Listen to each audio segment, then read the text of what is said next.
Hi friends, നിങ്ങൾക്ക് സുഖമല്ലേ? ഞങ്ങളും ദൈവകൃപയിലൂടെ സുഖമായിരിക്കുന്നു. ഇന്ന് ഞാൻ നിങ്ങൾക്കുണ്ടാക്കി കാണിച്ചു തരാൻ പോകുന്നത് ഒരു കോഴി പെരളനാണ്. അപ്പോൾ അതെങ്ങനെയാണ് ഉണ്ടാക്കിയിരിക്കുന്നതെന്ന് നമുക്ക് നോക്കാം. 1 കിലോ ചിക്കൻ എടുത്തിട്ടുണ്ട്. അത് കാലാണ്. കാലല്ല, മുഴുവൻ കോഴിയാണെങ്കിലും കോഴിയുടെ ഏത് ഭാഗങ്ങളാണെങ്കിലും ഇതുപോലത്തെ കറി ഉണ്ടാക്കാൻ പറ്റും. ഈ കോഴിയെ ഞാൻ ഇതിനകത്ത് ഒരു പാത്രത്തിൽ കോഴി മുങ്ങിക്കിടക്കാവുന്ന അത്രയും വെള്ളം ഒഴിച്ച് കുറച്ച് ഉപ്പിട്ട് കുറച്ച് വിനാഗിരി ഇട്ട് ഒന്ന് തിളപ്പിച്ചെടുത്തതാണ്.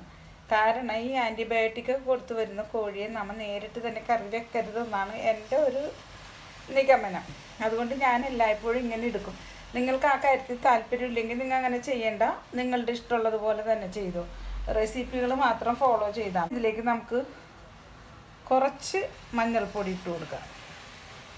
പിന്നെ ഉപ്പിട്ട് വേവിച്ചിരിക്കുന്നത് കൊണ്ട് ഉപ്പ് നോക്കിയിട്ട് മാത്രം ഇട്ടാൽ മതി. ആവശ്യത്തിന് ഇട്ട് കൊടുക്കുക. പിന്നെ പോരെങ്കിൽ പിന്നെ ഇട്ട് കൊടുക്കുക. നമുക്ക് 1 ടേബിൾ സ്പൂൺ ഓയിൽ ഒഴിച്ചു കൊടുക്കാം. ഇത് നന്നായിട്ടൊന്ന് നമുക്കിതിനൊന്ന് മിക്സ് ചെയ്ത് ഇവിടെ വയ്ക്കാം.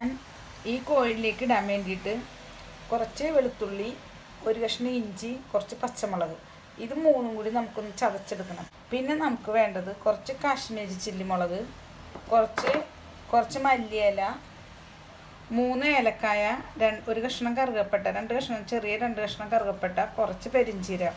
ഇത്രയും സാധനങ്ങൾ മതി. ഈ പെരിഞ്ചീരകവും കറുകപ്പട്ടയും ഏലക്കായും ചതച്ചെടുക്കാം. അതുപോലെ പച്ചമുളകും വെളുത്തുള്ളിയും ഇഞ്ചിയും കൂടി ചതച്ച്. പിന്നെ നമുക്ക് വേണ്ടത് 1 ടേബിൾ സ്പൂൺ കുരുമുളക് പൊടി, ഇതിലേക്കായിട്ട് ഒരു ചെറിയ സവാള, തക്കാളി പേസ്റ്റാണ്. ഇതൊരു 2 തക്കാളി പേസ്റ്റാക്കി എടുത്തതാണ്.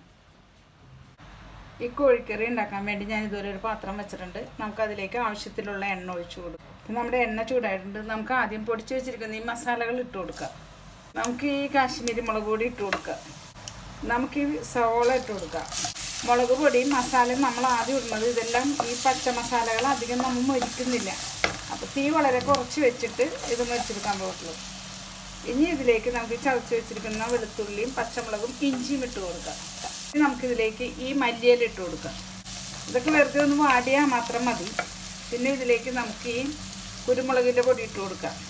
ഇനി നമുക്കിതിലേക്ക് ഈ തക്കാളി പേസ്റ്റ് ഒഴിച്ച് കൊടുക്കാം. നമുക്ക് ഇതിലേക്ക് ഈ കോഴിനെ ഇട്ട് കൊടുക്കാം. ശരിക്കും മേലായിട്ട് പരണ്ടിട്ടുണ്ട്. നമുക്കിതൊന്ന് പതിയെ മൂടി വയ്ക്കാം. ഇത് 2 മിനിറ്റ് ശേഷം നമുക്കിതിലേക്ക് കുറച്ച് വെള്ളം ഒഴിച്ച് കൊടുക്കണം. ഇനി നമുക്കിതിലേക്ക് വെള്ളം ഒഴിച്ച് കൊടുക്കാം. ഞാനിപ്പോൾ ഈ കോഴിനെ മഞ്ഞൾ വരട്ടി വെച്ചതും തക്കാളി പേസ്റ്റാക്കിയതെല്ലാം കൂടിയുള്ള പാത്രങ്ങൾ കഴുകിയിട്ടുള്ള വെള്ളമാണ്. 1 കപ്പ് വെള്ളം ഞാൻ ഇതിലേക്ക് ഒഴിച്ചു കൊടുക്കുന്നുണ്ട്. ഇനി നമുക്കിത് മൂടി വെച്ച് വേവിക്കുക. വളരെ ചെറിയ തീയിൽ വേവിക്കണം. ശരിക്കും ഈ മാംസം നന്നായിട്ട് വേകണം. അപ്പം നമ്മുടെ കോഴിക്കറി റെഡി ആയിട്ടുണ്ട്. ഇത് നമുക്കൊരു സെർവിങ് പ്ലേറ്റിലേക്ക്. നമ്മുടെ കോഴിപ്പെരളൻ ഇവിടെ റെഡി ആയിട്ടുണ്ട്.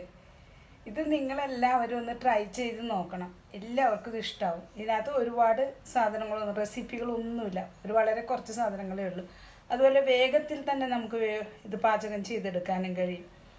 നിങ്ങളെല്ലാവരും ഇതൊന്ന് ട്രൈ ചെയ്ത്